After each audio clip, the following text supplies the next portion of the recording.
It is a fire track, but not for what I'm about to do. You might remember this. You may or may not remember. This I posted November 6th. November 6th, 2025. Current GGST patch tier list. It still vibes if they probably didn't tell you that. Are the tiers ordered? I say no, but I do like mean shit. Like I make sure like pot is like all the way up here and shit. Usually, by the way, the character at the end, at the beginning, I'm like, they could be either. That's kind of how I be feeling, right? So no matter what I'm about to show, people will be like, okay, as a tier list. Before you guys screen cap it and go to your various discords and be like, oh my god, this motherfucker's cap, how could you think this about my character? Let me tell you that it is not actually my finalized big boy true opinion until you see this on your YouTube feed. Let me repeat that. I'm gonna also post a clip too. Until you see a thumbnail with SABCD and a character on that shit, and it says Guilty Gear Strive season whatever tier list, it is not my official thoughts explained. Am I clear? Do you understand? So with that in mind, the reason why I showed you this first is because I want to compare it. It is not done. I don't think this is done. I think I still want to wait a couple months. So I almost did a really dramatic reveal for nothing. This is the actual one. This is where we're at. What happened? First, let's talk about what happened. Getting characters to Vanquisher is not going to affect it that much. What changed? One, there's no uncertain. I right now I have a take on all the characters for sure. Two, Baiken, Twitter's gonna hunt. We'll go through it one by one. And the number one thing I want to say, what I'm about to say about Baiken in one sentence without explaining about why I put her here. Let me tell you, you don't fucking know what I know about Baiken. Yeah, you don't know what I know. But I haven't made up my mind basically about where Baiken is. I haven't truly made up my mind if she's here. Low, fine. So Faust and Venom are basically in the same position as I had them before. I basically think like they're all right, if not like a little undertuned. The thing I would like to see from both of them is that the character is improved. Specifically Faust. Faust, I would like him to be better, not items, and get him to around here or here. That way, if they buff him because like, oh, items get buffed, then it's really cringe. So low key, I had not actually made up my mind about Testament, but I felt like I hadn't seen a lot of discussion about the character, and most people, there's some people who are like, oh, Testament is really underrated, but I feel like we always say that, and it turns out never being true. It's never true. Good is the line. When I say the line, it's the line of viability for competition. Right now, I actually think almost all characters are viable for competition. Truly viable. And the main difference between here and here is like, this is top 8. These are like top 8 characters. These two still can. I think these two are the only two characters that would actually truly struggle to make a top 8 at a major. Like Zato and Testament, low-key could do it. So these characters are all actually pretty decent. Pretty much have been thinking of these characters as gatekeepers. I have kind of mixed feelings about Kai right now. We were all like, Kai's super buffed and stuff, but I don't feel like he's super memey right now. And the main buff they give him, the 2S buff, I feel like is one of those like player nerfs, because his 2S actually has some weaknesses too. So even though the move is really good, it also like exposes him more. He could be here low-key. I think out of like, by the way, out of this rank, I didn't like order it really, but like I think Axel and Kai could be this good. Axel, like the more I see Axel, one thing is like I feel like he fights a lot of cringe characters really well. I feel like he does the counter pick thing really well. He has a lot of damage. He gets hard down way more. I just feel like you just feel the impact of him flailing way more. The number one problem that I always felt like he had was that he flails and like characters don't care. When right now it's like, oh fuck, like I can't get hit by Axel. Then there's Baiken. If you ask me how I truly feel, I actually feel like she's here. My only questions about her is that, can the things that I'm finding be done consistently in matches, and is there more? And I think the answer to both is yes. So until I answer that question, I think this character is one of the highest potential characters in the game. The other super high potential character is Dizzy. I have a lot to say about Dizzy. I've been playing a lot against Dizzy in the past like month and a half. So I have quite an opinion about this character. Like I actually know a lot of shit about this character. But I think the character with the absolute most potential in this game is Baiken. The main question is, can people do it in matches, which I believe yes. My opinion of her has been continuously going up since like October. The only thing is that since a lot of these are more recent discoveries, so some things are like questions about matchups where characters don't interact with her directly. So we're talking about like zoners and stuff, but also characters who have like slower pokes, like a Sin or a Testament or something, or like a Dizzy. So there's those matchups, and some new ways of playing her by, especially my training partners. They'll tell you this character is kind of crazy right now. I kind of think so too. I think Axel is a character that's like amazing as a counter pick, but as a solo character, I feel like he falls short. I just think he performs better solo. Yeah, and the things I feel like Axel players talk about him very positively right now too. Overall in the game, I found Axel, I found different character player bases to talk about their characters different ways. So for example, I know this one's gonna piss people off. The Zato players are pretty honest about Zato, about how good he is and like what he's good against, what he's bad against. It's just, they really did tell us the truth, right? Axel's another one where Axel players are pretty honest. They're pretty like, like he doesn't like this. We feel bad because of this. And like, I'll watch them play and I'm like, yeah, I get it. But there's some characters who are really not honest. Some characters be saying that they are a mids character. All they do is mids and they're fucking lying to you. Some characters, to be fair, could be like the thing that's good about their character is a little bit nuanced, or it's not something that you would expect you have to do. So in those cases, I don't blame those characters. And then there's some characters who all they want is the fucking word. They want everything. But one thing I'll say about Axel players specifically is that Axel players are pretty honest. I've seen a couple of Axel players be like, he sucks, but like most Axel players that I've seen talk about him, they talk about him in a very positive way right now. They're like, I like him right now. He does a good job. As a side note, I hope you think I talk about Baiken in a pretty honest way also. I hope you think that.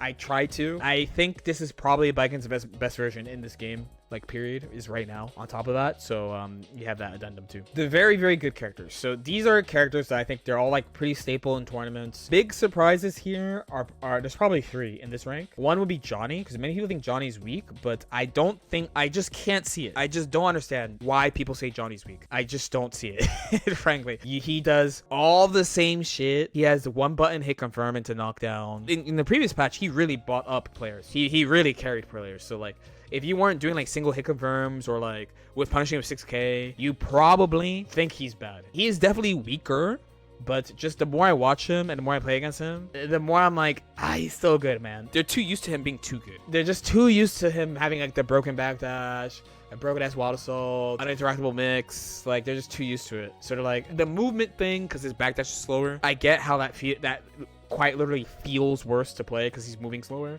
But like, come on, man. Come on.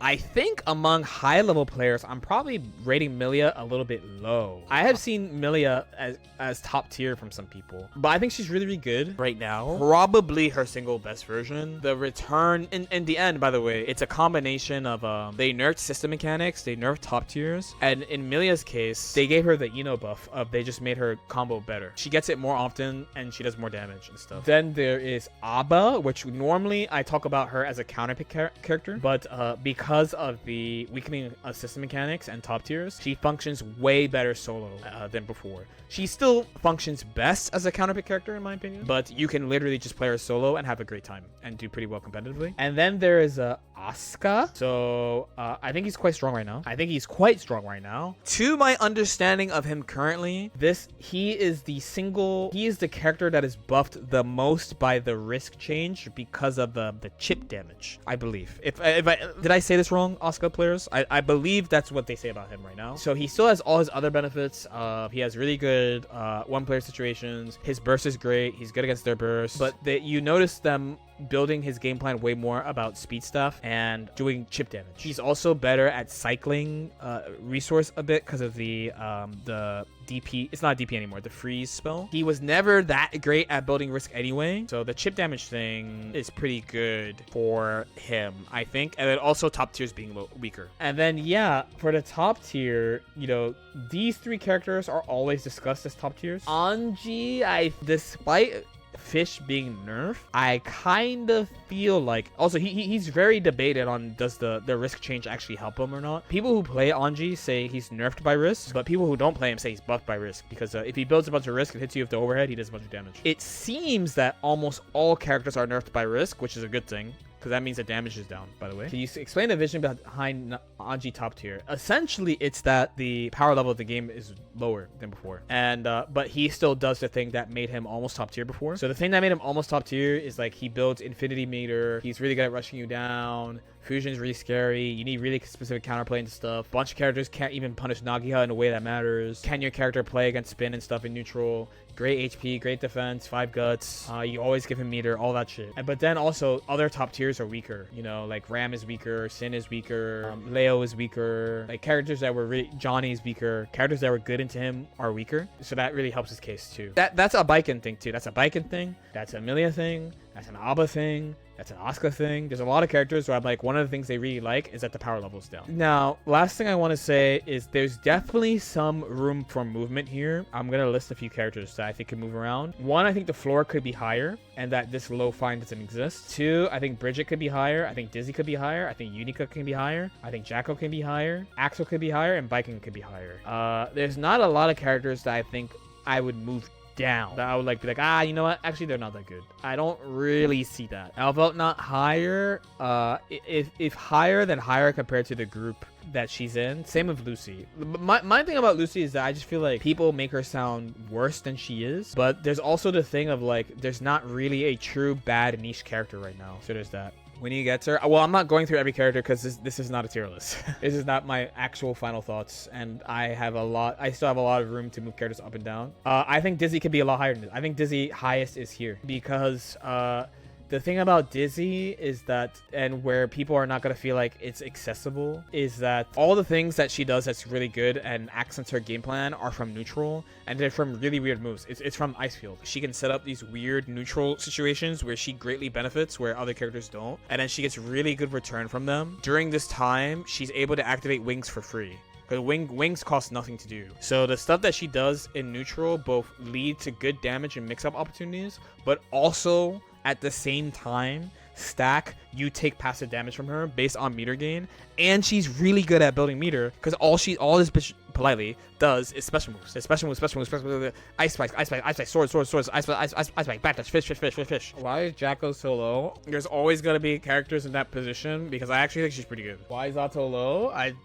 One, he might not be like that, but two, the classic is he just has a lot of stuff he struggles against in the game. Not super easy to set up, dies fast, bad defense. Asuka design is crazy too because Asuka is either like way up here or they're like he's dog shit. I've never heard of Asuka just being okay. Guilty Gear characters, there's not like BB and Persona shit, you know what I mean? Like there's not like Lychee, like, or like Valkenheim, like that shit. You know, this game has like a lot of like mid-range characters, and mid-range characters are fun. Don't get it twisted. This is my list right now.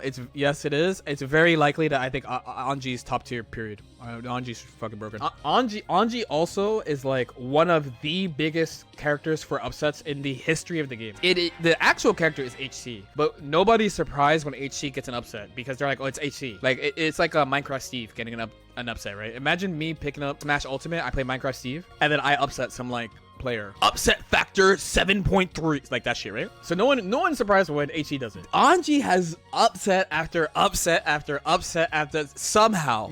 I mean, again, you guys could all have fun discussing this. Again, let me reiterate: is until you see this on your YouTube feed, it's nothing. Until I had the notepad document with 80,000 characters and a fucking hour and a half video with who would it be this time? Lucy? So until that shit appears on your YouTube homepage, it is not done. Do you think if Lucy gets buffed, she should lose stacking evasion? In my head, Lucy currently, the main changes I would make to her is like you buff gun. The way they structure her pressure, I don't know what to do. I thought she needed before the 32 frame, before the medium monowire, she should have something there. That's why I say it's not the last one though. I really want to release one right before finals is what I like doing it. So I will probably do another one in January and another one in February. And if the January and February one are really similar, then I'll be like, that's the list. This one is really different from my last one. Like surprisingly different. The main things that are the same are like the top characters are the same in Baiken's case,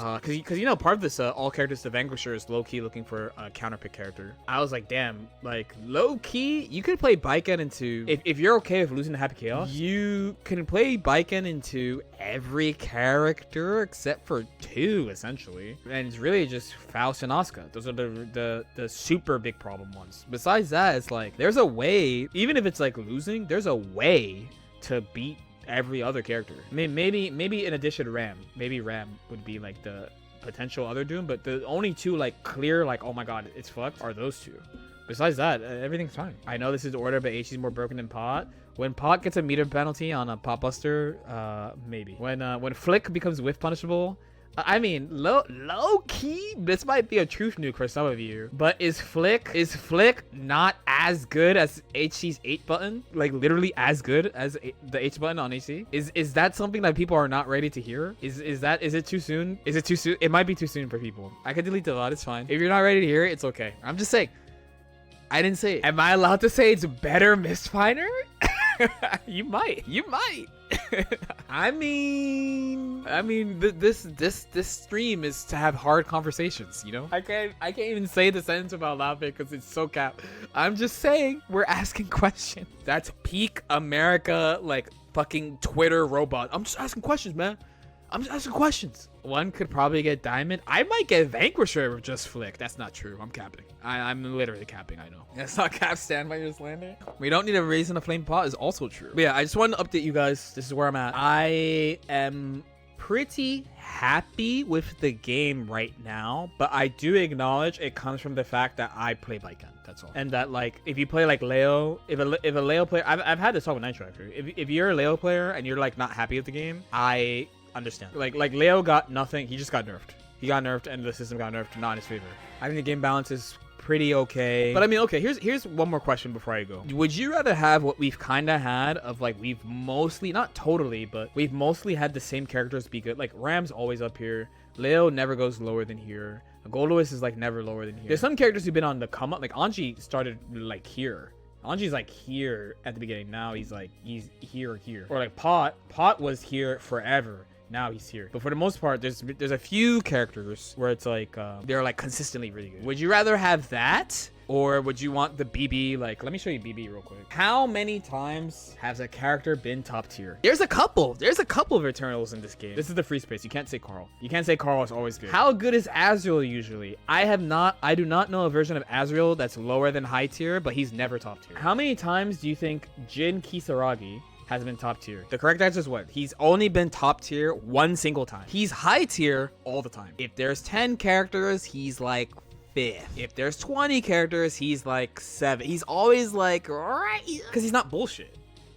Frankly, he's just not a bullshit character. The one time he was top tier was because the power level of all the bullshit characters got bought so down that he was like top tier that time. How many times do you think Noelle Vermillion was top tier? The Moi Moi waifu. 2. Always. The answer is 1. One patch and then never again. They were like, we fucked up. This character should never be top tier. She's usually mid tier or worse. She's usually not that good. Here's one. How many times do you think Valkenhayn R. Helsing is top tier? For example, he's in 8 versions of the game, by the way. Always. 3. Twice. 3. 4. The answer is 4 or 5. 4 or 5. Basically, more than half the time he's in the game, he's top tier. This character is so broken. He's so broken. Honestly, you should have been able to guess, because every time I talk about Valk, I glaze the fuck out of this nigga, bro. I love Valkenhayn. And my biggest mistake in BlazBlue was not playing him sooner. When people are like, he's worse in CF, he's high tier. High tier is bad for Valkenhayn. Talk about this character. The character that's banned in Twitch. Banned in my Twitch chat. Arakune. He's from launch, so he has 9 versions. 2, 2, 5, 4, 1. Okay, that's why he's banned, because I hate him. He's not banned in tournaments. You can play him in tournaments. I'm saying he's banned in my Twitch chat. I think the number I have in my head is 4 is the correct number. So he's top tier 4 times, and he's like he has a parallel of like Asuka, right? It only takes one thing to make him considered weak. He's not usually considered okay. One of the versions he's considered mid-tier is BBCS1. And this motherfucker could do a 50-50 into 10,000 damage in a combo. And the average HP in BlazBlue is 11k. He was considered a mid-tier in that game. Extremely polarizing. Because even though that sounds really broken, the reason why he was not broken is he did not have easy access to Curse. The main thing that makes him broken, number 1 is easy access to Curse. Number 2 is damage. Where in BBCS Extend, he was doing 10k off mix-ups, and people were not good at stopping him from getting Curse, so he was top tier, for example. This character, last character, Rachel. Rachel's in every game. Rachel's in every BlazBlue game. How many times do you think this character has been top tier? 4, 6, 4, 6, 7, 6, 7, haha. The answer, by the way, is for Rachel, I would say it's 6 or more. six or more, and this player base complains so fucking much. Actually, they complain so much about Rachel. They bitch and bitch and bitch and bitch that she is just not literally always broken. But luckily, I did get the experience of this character being a bottom tier one single time. She was like really, really terrible, actually, but she also deserves it. But yeah. Let me stop waffling about BlazBlue. That was fun. Those are some pretty consistent ones. Besides that, people are like Ragnar is usually like good and then gets worse. They said, oh my god, they have in Dust Loop that Central Fiction is followed by BB Tag. And I'm like, dude.